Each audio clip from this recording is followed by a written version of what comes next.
பரிசுத்த வேதாகமம் பழைய ஏற்பாடு எரேமியா தீர்க்கதரிசியின் புஸ்தகம் 31ஆம் அதிகாரம். அக்காலத்திலே நான் இஸ்ரவேலின் வம்சங்களுக்கெல்லாம் தேவனாயிருப்பேன், அவர்கள் என் ஜனமாயிருப்பார்கள் என்று கர்த்தர் சொல்கிறார். பட்டயத்திற்கு தப்பி மீண்ட ஜனம் வனாந்தரத்தில் இரக்கம் பெற்றது. இஸ்ரவேலுக்கு இளைப்பாறுதலை கட்டளையிடப் போகிறேன் என்று கர்த்தர் சொல்கிறார். பூர்வ காலம் முதல் கர்த்தர் எனக்கு தரிசனையானார் என்பாய். ஆம், அநாதி சிநேகத்தால் உன்னை சிநேகித்தேன், ஆதலால் காரணியத்தால் உன்னை இழுத்துக் கொள்கிறேன். இஸ்ரவேல் என்னும் கன்னிகையே, மறுபடியும் உன்னை கட்டுவிப்பேன், நீ கட்டப்படுவாய்.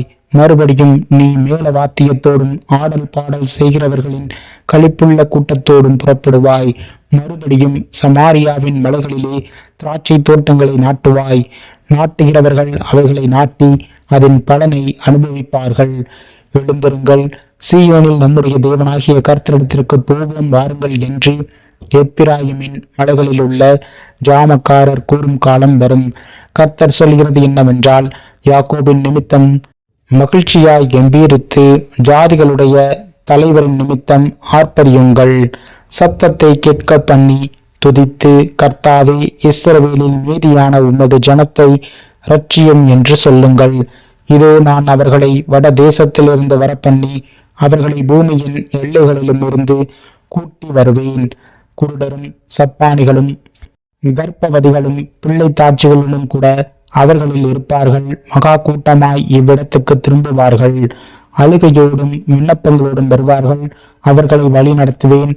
அவர்களை தண்ணீருள்ள நதிகள் அண்டைக்கு இடராத செம்மையான வழியிலே நடக்க பண்ணுவேன். இஸ்ரவேலுக்கு நான் பிதாவாய் இருக்கிறேன், எப்பிராயும் என் சேஷ்ட புத்திரனாய் இருக்கிறான். ஜாதிகளே, நீங்கள் கர்த்தருடைய வார்த்தையை கேட்டு தூரத்தில் உள்ள தீவுகளில் அறிவித்து, இஸ்ரவேலை சிதறடித்தவர் அதை சேர்த்து கொண்டு ஒரு மெய்ப்பன் தன் மந்தையை காக்கும் வண்ணமாக அதை காப்பார் என்று சொல்லுங்கள். கர்த்தர் யாக்கோபை மீட்டு அவனிலும் பலத்தவனுடைய கைக்கு அவனை நீங்களாக்கி விடுவிக்கிறார். அவர்கள் வந்து சீயோனின் உச்சியிலே கம்பீரித்து, கர்த்தர் அருளும் கோதுமை, திராட்சை ரசம், எண்ணெய், ஆட்டுக்குட்டிகள், கன்றுக்குட்டிகள் என்பவைகளாகிய இந்த நன்மைகளுக்காக ஓடி வருவார்கள். அவர்களுடைய ஆத்துமா நீர்ப்பாய்ச்சலான தோட்டத்தை போலிருக்கும். அவர்கள் இனி தொய்ந்து போவதில்லை. அப்பொழுது கன்னிகைகளும் வாலிபரும் முதியோரும் கூட ஆனந்த களிப்பாய் மகிழ்வார்கள். நான் அவர்கள் துக்கத்தை சந்தோஷமாக மாற்றி அவர்களை தேற்றி அவர்கள் சஞ்சலம் நீங்க அவர்களை சந்தோஷப்படுத்துவேன். ஆசாரியர்களின் ஆத்மாவை கொழுமையானவர்களினால் பூரிப்பாக்குவேன். என் ஜனங்கள் நான் அளிக்கும் நன்மையினால் திருப்தியாவார்கள் என்று கர்த்தர் சொல்கிறார். ராமாவிலே புலம்பலும் கசப்பான அழுகையுமாகிய கூக்குரல் கேட்கப்பட்டது. ராகேல் தன் பிள்ளைகளுக்காக அழுது தன் பிள்ளைகள் இல்லாதபடியால் அவைகளின் நிமித்தம் ஆறுதல் அடையாதிருக்கிறாள் என்று கர்த்தர் சொல்கிறார். நீ அழாதபடிக்கு உன் சத்தத்தை அடக்கி, நீ கண்ணீர் விடாதபடிக்கு உன் கண்களை காத்துக்கொள் என்று கர்த்தர் சொல்கிறார். உன் கிரியைக்கு பலம் உண்டென்று கர்த்தர் சொல்கிறார். அவர்கள் சத்துருவின் தேசத்திலிருந்து திரும்பி வருவார்கள். உன் முடிவை பற்றி உனக்கு நம்பிக்கை உண்டு. உன் பிள்ளைகள் தங்கள் தேசத்துக்கு திரும்பி வருவார்கள் என்று கர்த்தர் சொல்கிறார். நீர் என்னை தண்டித்தீர், நான் பணியாத மாடு போல் அடிக்கப்பட்டேன். என்னை திருப்பும், அப்பொழுது திருப்பப்படுவேன். நீரே என் தேவனாகிய கர்த்தர். நான் திரும்பின பின்பு மனஸ்தாபப்பட்டு கொண்டு இருக்கிறேன். நான் என்னை அறிந்து கொண்டதற்கு பின்பு விழாவில் அடித்து கொண்டு இருக்கிறேன். வெட்கி நாணிக் கொண்டு இருக்கிறேன். என் இளமையின் நிந்தையை சுமந்து வருகிறேன் என்று எப்பிராயும் துக்கித்து புலம்பிக் கொண்டு இருக்கிறதை நிச்சயமாய் கேட்டேன். எப்பிராயும் எனக்கு அருமையான குமாரன் அல்லவோ? அவன் எனக்கு பிரியமான பிள்ளை அல்லவோ? அவனுக்கு விரோதமாய் பேசினது முதல் அவனை நினைத்து கொண்டே இருக்கிறேன். ஆகையால் என் உள்ளம் அவனுக்காக கொதிக்கிறது. அவனுக்கு உருக்கமாய் இறங்குவேன் என்று கர்த்தர் சொல்கிறார். உனக்கு குறிப்படையாளங்களை நிறுத்து, உனக்கு தூண்களை நாட்டு. நீ நடந்த வழியாகிய பாதையின் மேல் உன் மனதை வை. இஸ்ரவேலாகிய குமார்த்தியே, திரும்பு. இந்த உன்னுடைய பட்டணங்களுக்கே திரும்பு. சீர்கட்டு போன குமார்த்தியே, எந்த மட்டும் விலகி திரிவாய்? கர்த்தர் பூமியிலே ஒரு புதுமையை சிருஷ்டிப்பார். ஸ்ரீயானவள் புருஷனை சூழ்ந்து கொள்வாள். இஸ்ரவேலின் தேவனாகிய சேனைகளின் கர்த்தர் சொல்கிறது என்னவென்றால், நான் அவர்கள் சிறையிருப்பை திருப்பும் போது அவர்கள் நீதியின் வாசஸ்தலமே, பரிசுத்த பர்வதமே, கர்த்தர் உன்னை ஆசீர்வதிக்க கடவார் என்கிற வார்த்தையை யூதாவின் தேசத்திலும் அதன் பட்டணங்களிலும் சொல்லுவார்கள். அதிலே யூதாவும் அதனுடைய எல்லா பட்டணங்களின் மனுஷரும் பயிரிடும் குடிகளும் மந்தைகளை மேய்த்து திரிகிறவர்களும் ஏகமாய் குடியிருப்பார்கள். நான் விடாய்த்த ஆத்மாவை சம்பூர்ணமடைய பண்ணி தொய்ந்த எல்லா ஆத்மாவையும் நிரப்புவேன். இதற்காக நான் விழித்து பார்த்து கொண்டு இருக்கிறேன். என் நித்திரை எனக்கு இன்பமாயிருந்தது. இதோ நாட்கள் வரும் என்று கர்த்தர் சொல்கிறார்.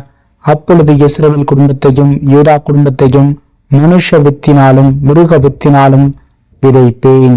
அப்பொழுது நான் பிடுங்கவும் இடிக்கவும் நிர்மூலமாக்கவும் அழிக்கவும் தீங்கு செய்யவும் அவர்கள் பேரில் எப்படி ஜாக்கிரதையாய் இருந்தேனோ அப்படியே கட்டவும் நாட்டவும் அவர்கள் பேரில் ஜாக்கிரதையாய் இருப்பேன் என்று கர்த்தர் சொல்கிறார்.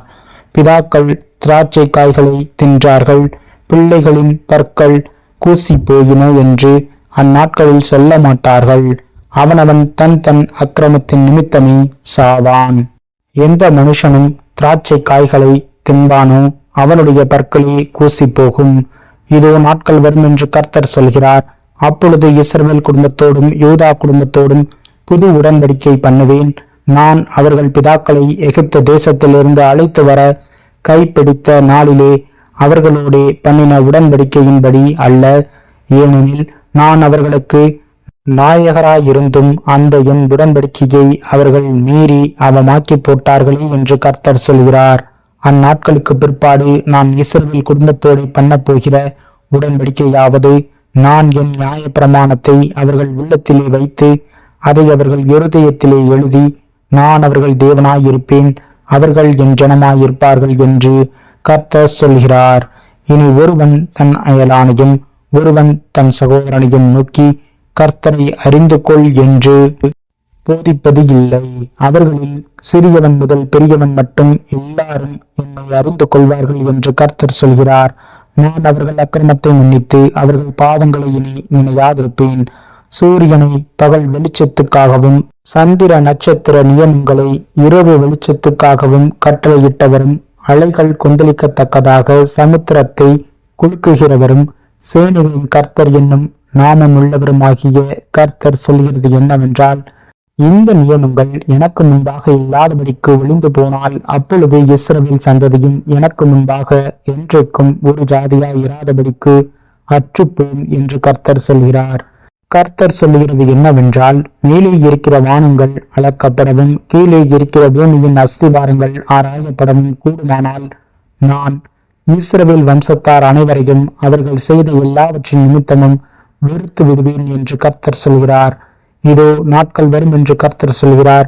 அப்பொழுது இந்த நகரம் அனானியேலின் கோபுரம் முதல் கோடி வாசல் மட்டும் கர்த்தருக்கென்று கட்டப்படும். அப்புறமும் அளவு நூல் அதற்கு எதிராய் காரேப் என்னும் மேட்டின் மேல் சென்று கோவாத் புறமாக சுற்றி போம். பிரேதங்களை புதைக்கிறதும் சாம்பலை கொட்டுகிறதுமான பள்ளத்தாக்கனைத்தும் கீதரோன் வாய்க்காலுக்கு இப்பாலை கிழக்கே இருக்கிற குதிரை வாசலின் கோடி மட்டும் உண்டான சகல நிலங்களும் கர்த்தருக்கு பரிசுத்தமாயிருக்கும். அப்புறம் அது என்றென்றைக்கும் பிடுங்கப்படுவதும் இல்லை, இடிக்கப்படுவதும் இல்லை என்கிறார்.